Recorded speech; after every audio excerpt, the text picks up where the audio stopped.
berbicara tentang pembangunan, budaya, dan masa depan tanah Papua, pasti dibutuhkan keseriusan dan juga konsentrasi yang besar untuk membangun tanah Papua dengan hati. Dalam program Papua Membangun kali ini, saya akan mengajak Anda untuk melihat bagaimana peran atau suara keterwakilan masyarakat Papua melalui DPD RI.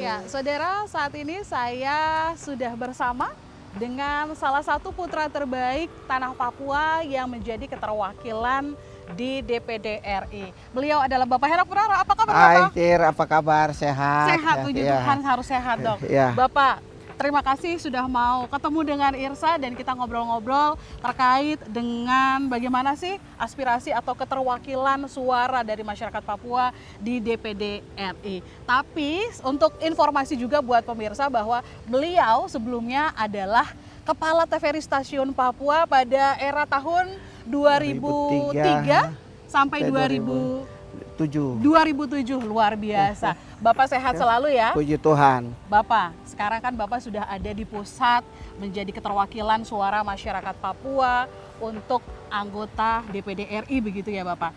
Sebelum kita jauh berbicara tentang bagaimana sih pembangunan ataupun aspirasi masyarakat Papua yang Bapak bawa ke DPD RI, hal apa yang paling Bapak rindukan ketika Bapak pulang ke Papua?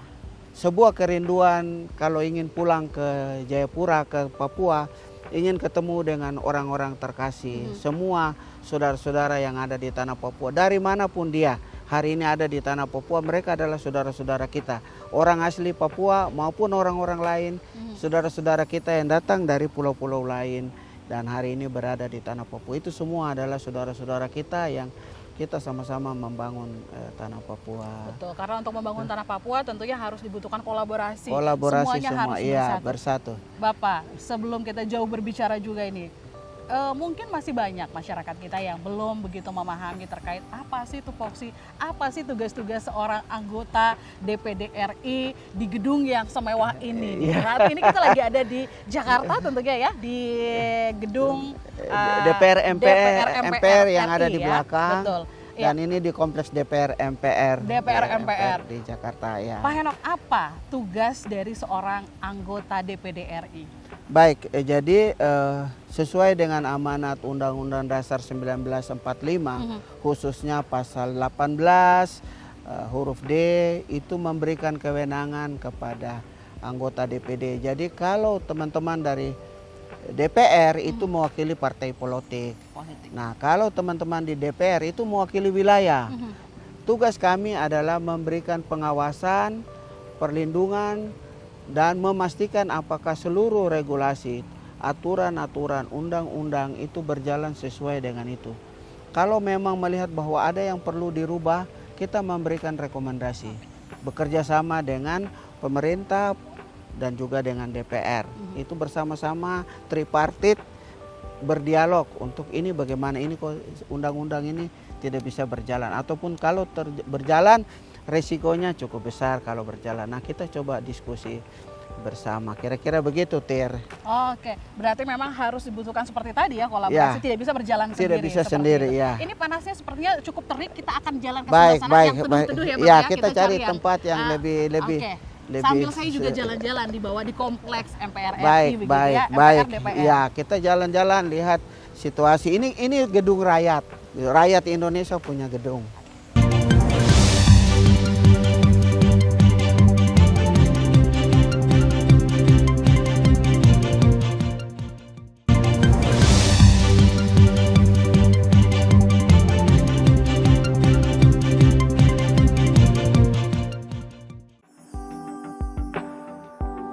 Ya, Bapak, tadi kan kita sudah ngobrol terkait dengan apa sih tupoksi dari seorang anggota DPD RI, kemudian memang dalam pembangunan di Tanah Papua itu harus adanya kolaborasi. Kemudian bagaimana Bapak terkait dengan atau bagaimana cara Bapak untuk menerjemahkan kebutuhan masyarakat Papua yang kita ketahui bahwa punya banyak tantangan terkait dengan geografis, kemudian terkait dengan sosial budaya ke dalam kebijakan begitu ya di tingkat nasional, Bapak. Ya, baik. Sejak Januari 2025 dalam rapat kerja dengan Bappenas, Bapak cukup ngotot menyampaikan kepada Bappenas bahwa Papua ini kompleks, permasalahannya complicated.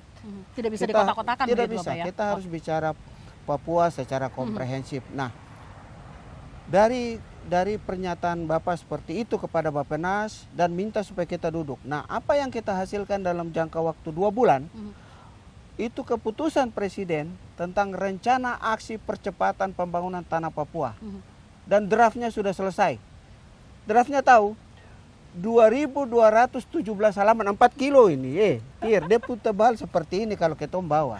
Nah, itu sudah selesai. Jadi mau membangun Papua secara utuh, ini yang kita lakukan. Nah, puji Tuhan semua draft ini sudah selesai. Sementara ini sedang diparaf koordinasi oleh kementerian dan lembaga yang akan bersama-sama menjadi rencana kerja kita. Seperti itu. Jadi kami yang di DPR dan DPD itu membentuk satu komunitas yang namanya MPR for Papua. MPR Papua. Dimanapun kami di situ, dan semua anggota DPR dan MPR yang ada kami yuran.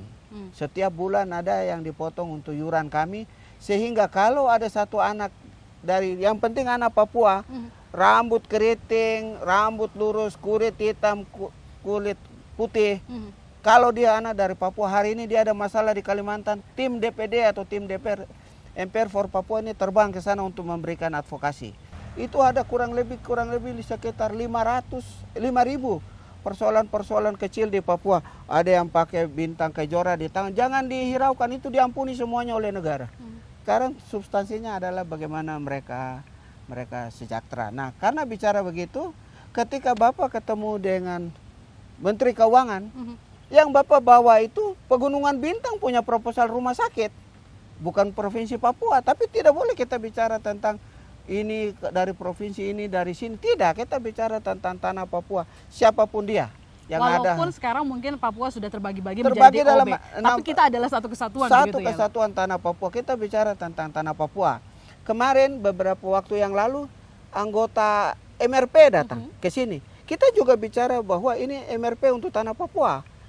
Bapak bilang ke MRP, kenapa tidak atur undang-undang pernikahan? Kalau ada mengakui pernikahan itu, negara harus akui. Betul. Hari ini banyak anak-anak tidak bisa sekolah, orang tuanya belum nikah secara hukum pemerintah, negara, begitu ya? tapi dia diakui oleh adat. Betul. Keluarga para pihak sudah setuju, anaknya sudah lahir, tidak ada akte kelahiran. Maka negara harus buang akte kelahiran karena adat sudah setuju. Berarti memang banyak sekali ya kerjanya. Tadi Bapak sempat sampaikan di awal bahwa berkasnya saja sampai 4 kilo begitu, berarti bisa dibayangkan betapa banyak hal yang harus diurus begitu ya. Betul. Dan juga terkait dengan advokasi bukan hanya untuk masyarakat yang ada di tanah Papua, tetapi yang setiap individu yang tersebar di seluruh Indonesia, bahkan mungkin di negara lain begitu, itu menjadi urusan dari perhatian ya dari DPD RI begitu. Ada teman kami anggota DPD namanya Philip Wamafma. Dia itu di komite 3 yang mengurusi tentang pendidikan. Ketika dia ke Turki, dia ketemu 2 orang dari NTB yang tidak bisa pulang karena diperlakukan tidak adil. Mereka tenaga kerja Indonesia di Turki. Maka teman-teman anggota DPD itu kumpul uang yang ada di Turki itu, mereka kumpul uang dan berangkatkan 2 orang ini pulang ke Indonesia. Itu kembali lagi kepada tugas dan fungsi dari seorang anggota DPD RI iya. begitu ya. Dan memang bukan hanya tadi seperti yang Irsa bilang, bukan hanya masyarakat Papua, tapi ketika menjalankan tugas mendapat amanah, jadi harus mengcover seluruh masyarakat yang ada di NKRI iya, begitu betul. ya Bapak.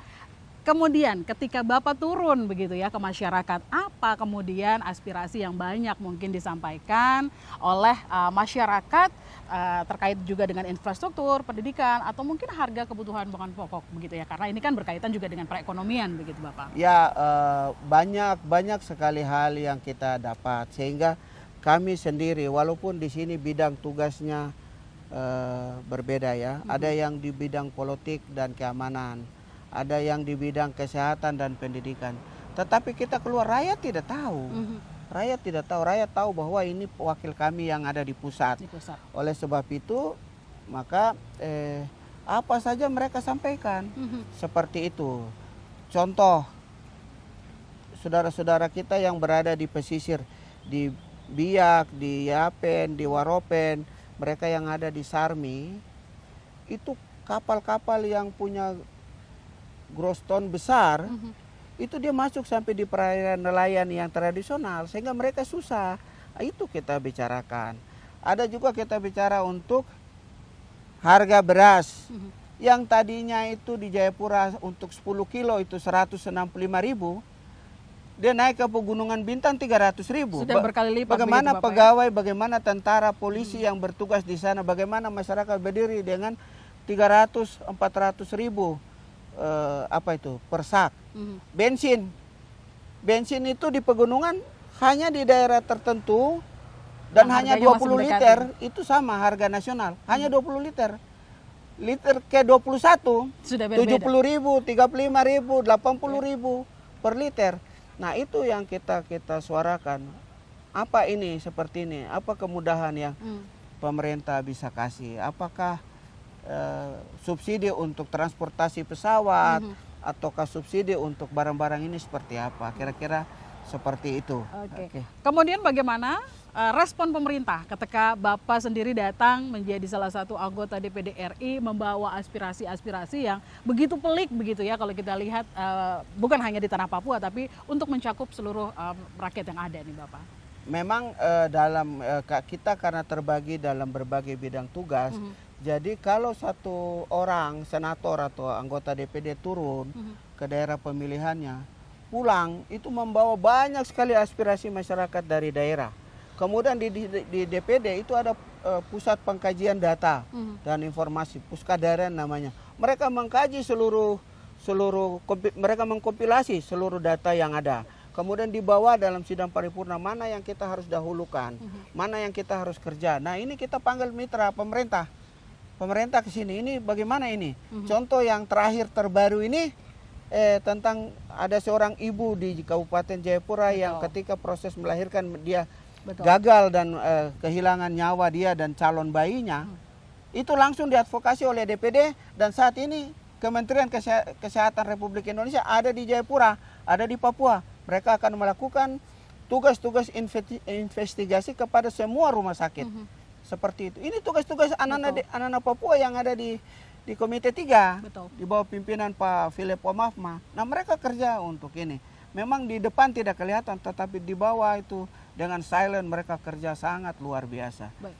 Berarti memang rangkaian kerja apa yang Bapak lakukan bersama dengan rekan-rekan yang ada di DPD RI ini mungkin tidak terlalu terlihat nyata di depan mata masyarakat karena bergeraknya itu di bagian bawah tetapi menghasilkan sesuatu untuk menciptakan kesejahteraan, kenyamanan untuk masyarakat Papua. Bapak kita jalan-jalan lagi karena saya mau masih keliling-keliling di kawasan MPR DPR RI. Baik.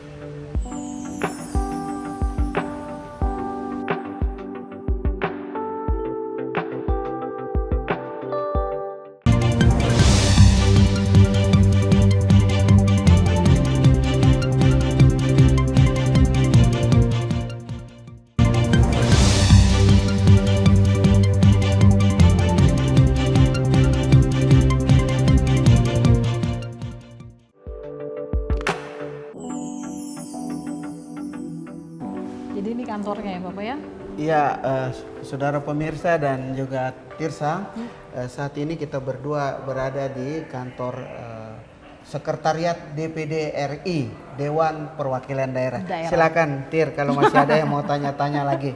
Oke, saya langsung terkesima begitu ya karena ilmu dari jurnalistiknya masih dipegang teguh walaupun beliau saat ini sudah duduk menjadi anggota DPD RI. Bapak, tadi kita sudah banyak sekali berbicara tentang bagaimana pembangunan, kemudian bagaimana hubungan antara pemerintah pusat daerah, aspirasi-aspirasi yang disampaikan begitu. Kemudian bagaimana pandangan Bapak atau menurut seorang Bapak Henok Puraro terkait dengan membangun sektor ekonomi masyarakat Papua yang saat ini kita lihat masih cenderung konsumtif begitu ya Bapak. Bagaimana masyarakat Papua ini harus lebih produktif lagi terkait dengan perekonomian yang ada di kita punya tanah yang begitu luas, begitu kaya dengan berbagai macam sumber daya yang ada di dalamnya Bapak.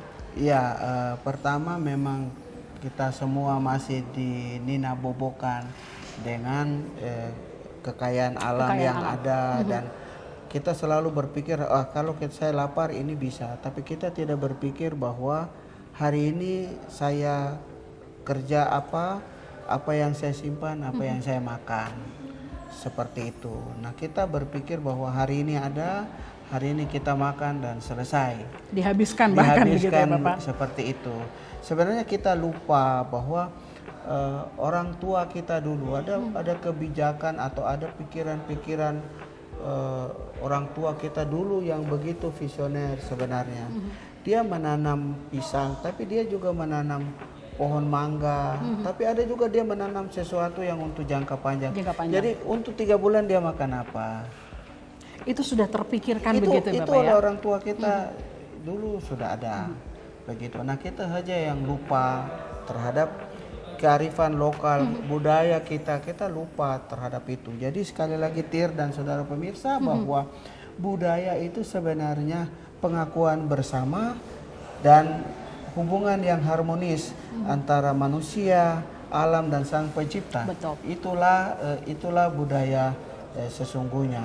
Jadi kita hari ini contoh saudara-saudara yang berada di ketinggian, katakan di Pegunungan Bintang, di Wamena, mereka perlu ikan.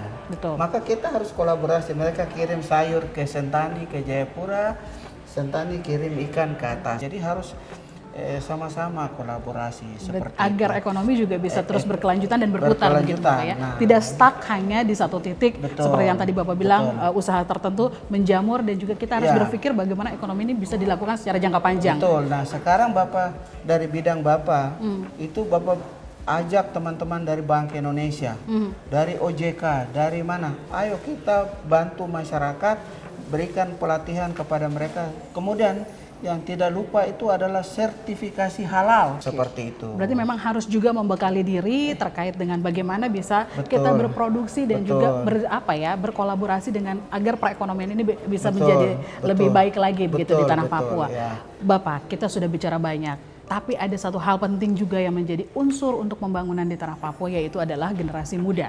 Ini juga menjadi salah satu bagian penting begitu ya, karena kalau kita ketahui bersama saat ini juga mengalami krisis gitu ya, terkait dengan kepemimpinan anak-anak muda Papua yang bisa menyuarakan hak-hak begitu ya. Karena kalau kita lihat pemimpin-pemimpin Papua yang untuk anak-anak muda ini masih agak cenderung kurang begitu. Bagaimana motivasi Bapak untuk memberikan masukan, pandangan yang luas terkait dengan bagaimana posisi anak muda dalam pembangunan yang bisa terdengar kemudian atau butuh ruang yang lebih besar lagi untuk dilakukan?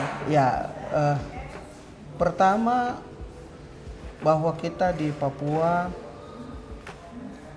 agak terlambat ya menyusun. Jadi Bapak tidak bicara pemuda saja. Pemuda ini lahir, pemuda ini ada ketika dia ada proses dari bayi dan begitu. Nah, secara pertumbuhan begitu ya, Bapak? secara pertumbuhan.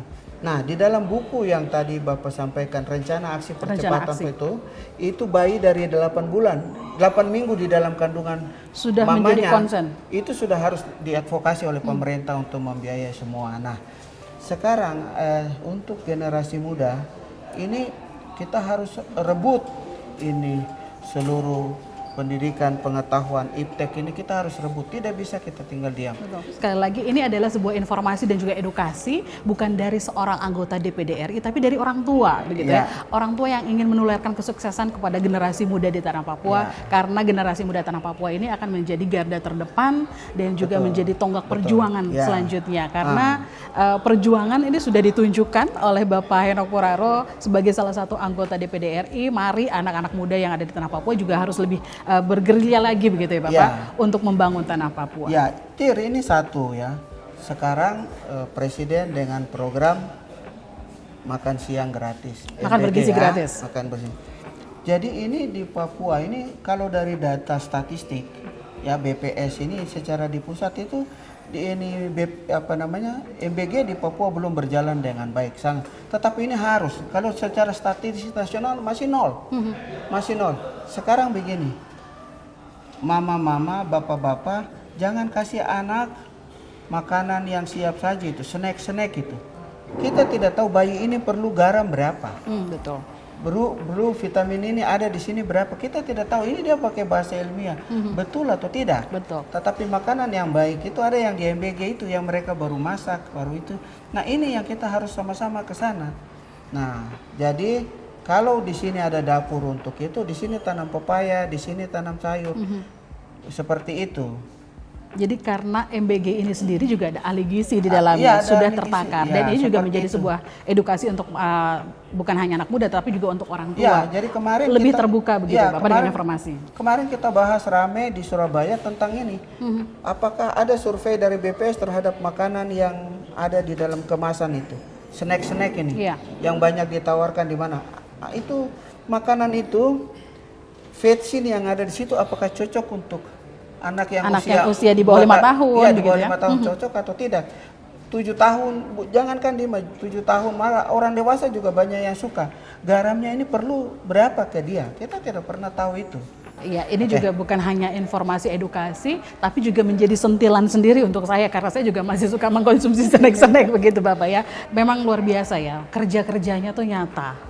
Dilihat dari hal-hal yang sepele, timbul ide begitu. Ini perjuangan yang harus dilanjutkan oleh generasi muda Papua. Bapak, sebelum kita mengakhiri perbincangan kita, karena memang tadi Bapak sudah bawa saya jalan-jalan keliling dari gedung MPR DPR RI ini yang begitu megah, kita biasanya lihat masyarakat tuh hanya di televisi. Tapi hari ini Irsa mewakili pemirsa sudah jalan-jalan bersama dengan Bapak Henok Puraro. Saya ingin menyentuh sedikit isi personal dari seorang hati Bapak Henok Puraro. Apa yang menjadi motivasi terbesar Bapak untuk terus memperjuangkan Papua di DPD RI? Doa saya kepada Tuhan ketika akan mencalonkan diri. Saya mendaftar itu 4 hari sebelum penutupan. Jadi hanya 4 hari. Saya berdoa dan sampaikan kepada Tuhan, Tuhan untuk apa kasih saya kesehatan, kasih saya kekuatan, kasih saya umur panjang, kasih saya knowledge, kasih saya pengetahuan. Kalau Tuhan punya maksud, sampaikan itu. Saya sudah siap dan Tuhan permudah seluruh langkah saya dalam itu. Nah, itulah yang Tuhan lakukan terhadap kehidupan saya. Nah, itu yang membawa saya sampai dengan hari ini. Jadi semua apa yang saya dapat hari ini adalah sebuah kerja panjang. Kerja panjang, bukan langkah instan begitu Bukan Bapak. instan terus Betul. kemudian saya ada di sini. Kira-kira begitu. Jadi pasti anak-anak muda Papua yang begitu banyak pasti akan jauh lebih sukses dari saya. Seperti itu. Terakhir Bapak, apa harapan Bapak 5 hingga 10 tahun ke depan untuk Papua sebagai anggota DPD RI? Baik, Bapak jalan kurang lebih hampir 70 sampai 80 negara di dunia. Dalam diskusi kami makan malam atau diskusi tidak resmi, mereka sampaikan, kita tahu bahwa hari ini ekonomi dunia berada di Cina.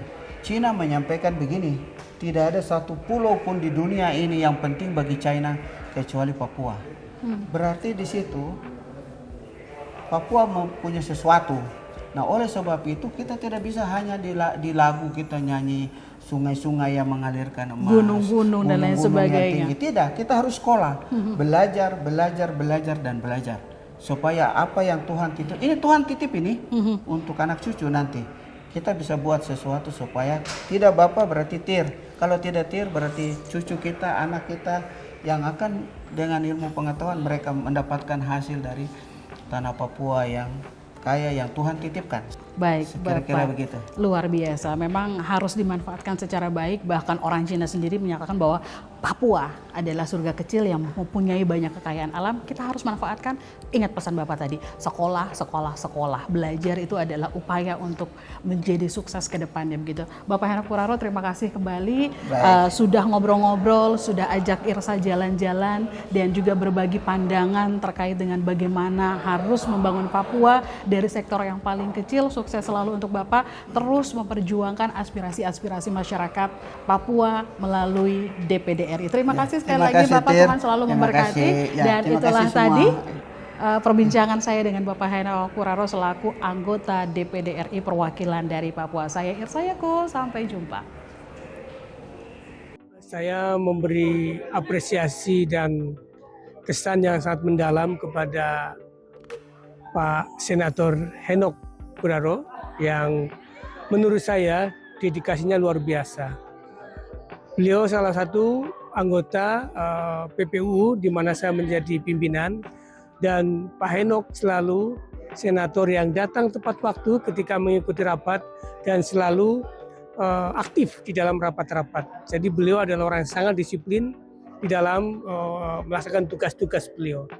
Yang berikutnya, beliau juga selalu menyampaikan pikiran-pikiran yang bisa memberi bobot muatan substansi-substansi yang dibutuhkan di dalam rapat-rapat DPD RI, dan juga selalu membawa kepentingan daerah di dalam perspektif pembangunan dan juga kebijakan nasional.